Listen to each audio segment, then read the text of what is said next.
পারমিতাকে খুঁজে বার করলেও শেষ পর্যন্ত অংশুমানের সাথে পারমিতার বিয়ে দিতে পারল না ফুলকি। হ্যাঁ বন্ধুরা, ফুলকি সিরিয়ালে আজকের পর্বে তোমরা এরকমটাই দেখতে পাবে। পুরো গল্পটা জানতে হলে প্লিজ লাইক দিয়ে সঙ্গে থেকো। অংশুমান হৈমন্তীর কাছে হাত জোড়ো করে অনুরোধ করে যে পারমিতা কোথা আছে আপনি বলে দিন। তখনই হৈমন্তী বলে যে আমি বলবো না, তোমরা পারলে খুঁজে নাও, আমি যেথা রেখেছি তোমরা কোনোদিনও খুঁজে পাবে না, তোমাদের হাতে আর 2 ঘন্টা সময় রয়েছে, তারপরে কিন্তু লগ্ন পেরিয়ে যাবে।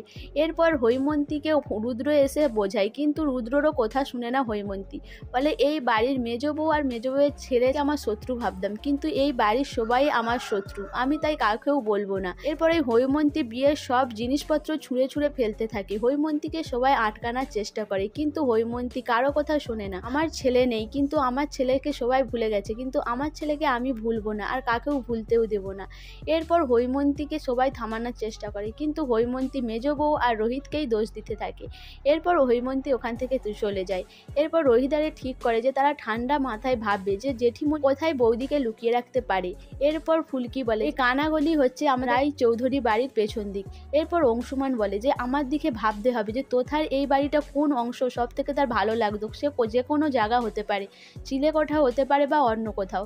তখন ফুলকির মনে হয় যে জেঠিমার আমি যখন ওই রথে হাত দিয়েছিলাম জেঠিমা আমাকে খুব বকাবকি করেছিল, কারণ ওইটা নাকি দাদারই রথ, দাদা সাজিয়েছিল প্রথমবার, সেই জন্য আমাকে হাত দিতে দেয়নি। এরপর ফুলকির কথা শুনে সবাই ওই বাড়ির পেছন দিক যায়। সেখানে গিয়ে সবাই দেখতে পায় যে পায়ের ছাপ আর গেট খোলার দাগ রয়েছে। এরপর সবাই ওই বাড়ির চাবি এনে দরজাটা খুলে পারমিতাকে খোঁজাখুঁজি করতে থাকে।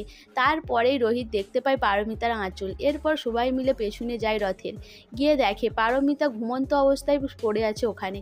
অংশুমান ভালো করে পারমিতাকে দেখে, তারপরে বলে যে না, পারমিতার কিছুই হয়নি।